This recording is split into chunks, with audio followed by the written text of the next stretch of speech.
विशेष बात है कि भगवान को कैसे तिलक लगाना चाहिए। तो भगवान शंकर को यदि हम देखें तो उनकी हर चीज त्रिगुणात्मक है, उनकी हर चीज त्रिगुणात्मक। जैसे त्रिकुंड लगाते हैं भगवान, त्रिशूल के भी तीन ही मुख हैं, त्रिशूल के भी उनके तीन ही मुख। कई चीजें हैं भगवान की जो त्रिगुणात्मक है। तो आप भगवान को त्रिकुंड लगाएं, भगवान को त्रिकुंड लगाएं। क्या लगाएं?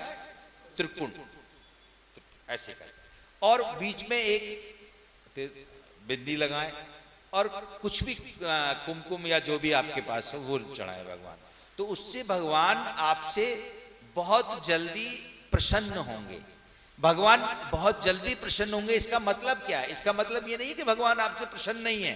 भगवान तो हमेशा भक्त से प्रसन्न है, परंतु आपके अंदर जो काम कर रही है चेतना, वो ऐसा महसूस करती है कि भगवान मुझसे जल्दी प्रसन्न हो। तो भगवान को प्रसन्न करने के लिए, भगवान को मनाने के लिए ये विधान बनाया है ऋषि मुनियों ने कि हम भगवान की पूजा अर्चना ऐसे करें।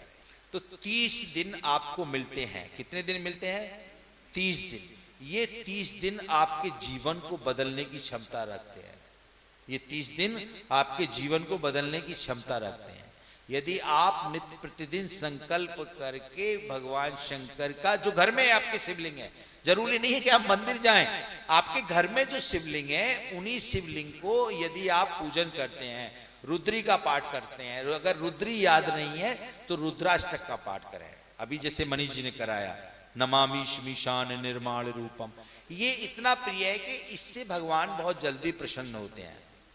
रुद्राष्टक का पाठ करें, मधु चढ़ाएं, शहद और गंगा जल चढ़ाएं, घी चढ़ाएं। जो जो आप पे सामग्री हैं, जो जो आप सुविधाजनक ला सकते हैं, वो भगवान को अर्पित करें। तो ये श्रावण मास में आपको विशेष महत्वपूर्ण पूजा भी होगी और विशेष शक्तियां आपको मिलेंगी। दूसरी बात, जो आपके मन के अंदर भाव है, आपके मन के अंदर भाव है, अब उस भाव को हम कैसे पहुंचाएं भगवान शंकर तक, ये समझने की बात है आपके लिए कि हम भगवान शंकर से तो जुड़े, परंतु भगवान शंकर तक हमारा भाव कैसे पहुंचे। भगवान शंकर तक पहुंचने का एक माध्यम है नंदी। भगवान शंकर तक पहुंचने का क्या माध्यम है? नंदी। केवल एक माध्यम नंदी। जब नंदी की स्थापना होती है और भगवान शिवलिंग की स्थापना होती है तो नंदी से और शिवलिंग तक एक तार, जो बड़े लोग जिनके पास क्षमता है वो स्वर्ण का तार या एक तांबे का तार भगवान नंदी जहां विराजमान होते हैं और शिवलिंग जहां विराजमान होता है वहां तक लगाया जाता है, क्योंकि उन दोनों का एक कनेक्शन होता है।